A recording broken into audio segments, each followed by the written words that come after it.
Hello, welcome to today's International News Roundup. Here are some important highlights of the day. The important news coming up is that President-elect Donald Trump has issued a stark ultimatum to Hamas, warning that all hell will break loose if hostages held in Gaza are not released by his inauguration on January 20th. Speaking from Mar-a-Lago, Trump emphasized the urgency of the situation, stating that failure to secure the release would lead to chaos in the Middle East. He appointed Steve Witkoff as his Middle East envoy, who is optimistic about ongoing negotiations in Doha, Qatar.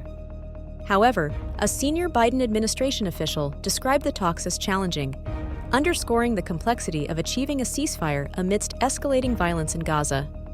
The next big update is that the Israel Defense Forces has begun withdrawing its Kfir Brigade from Gaza after a protracted 64-day military operation that reportedly resulted in the elimination of over 300 Hamas fighters, including senior commanders. This withdrawal marks a significant shift in the conflict, with Hamas celebrating the retreat as a victory. The Israeli military's decision aligns with ongoing negotiations for a potential prisoner exchange deal, which includes phased humanitarian aid and aims for a lasting ceasefire. However, the situation remains tense, with casualties continuing to mount on both sides as discussions progress. According to the latest information, Iran has initiated large-scale military drills near the Natanz nuclear facility, dubbed Iqtidar, in response to perceived threats from the U.S. and Israel. The exercises involve the Islamic Revolutionary Guard Corps, IRGC, and aim to enhance air defense capabilities against potential aerial assaults.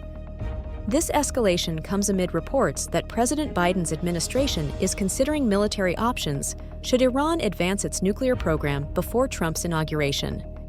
Iranian officials have condemned these threats, asserting their nuclear ambitions are peaceful and warning against violations of international law.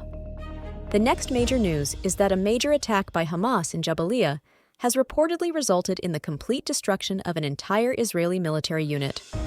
This incident marks a significant blow to the Israel Defense Forces amid ongoing hostilities in Gaza.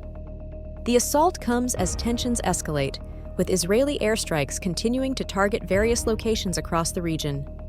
As violence surges, medical sources indicate that recent Israeli operations have led to numerous casualties among Palestinians, including children.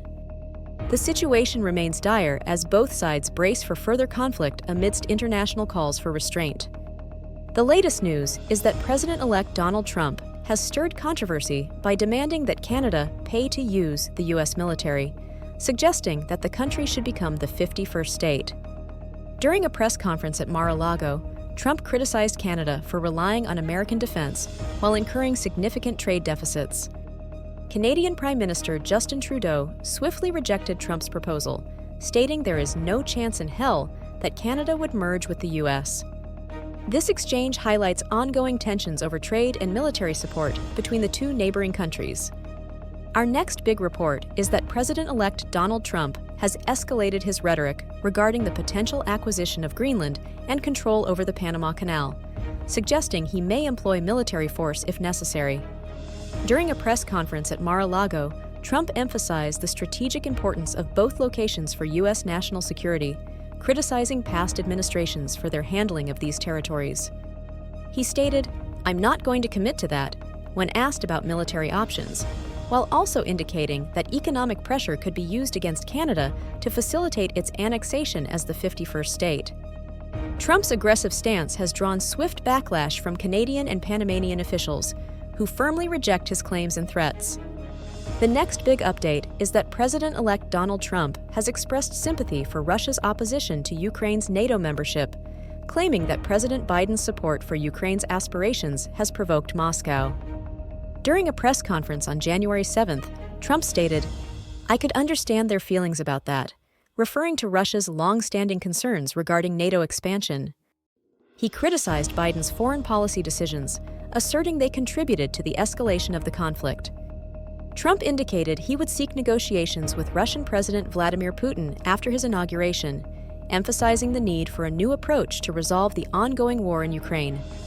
Another important news is that Donald Trump Jr. has arrived in Greenland for a private visit, coinciding with President-elect Donald Trump's renewed push for U.S. ownership of the territory.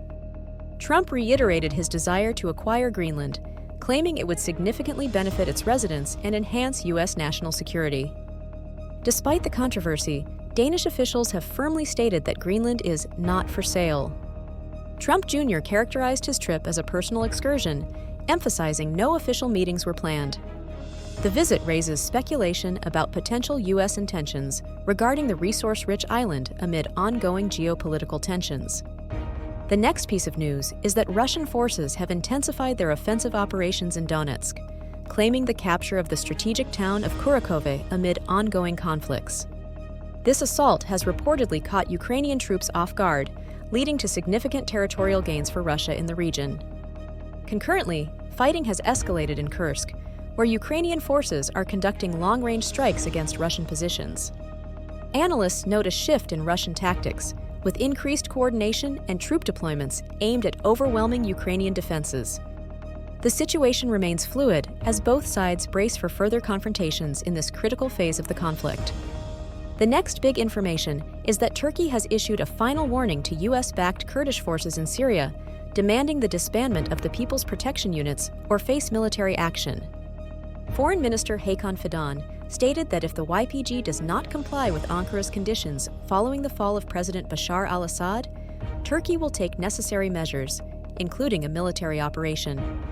He emphasized that the YPG is linked to the PKK, which Turkey classifies as a terrorist organization. The ultimatum reflects Turkey's intent to eliminate Kurdish influence in Syria amid shifting power dynamics following Assad's recent overthrow by Islamist-led rebels.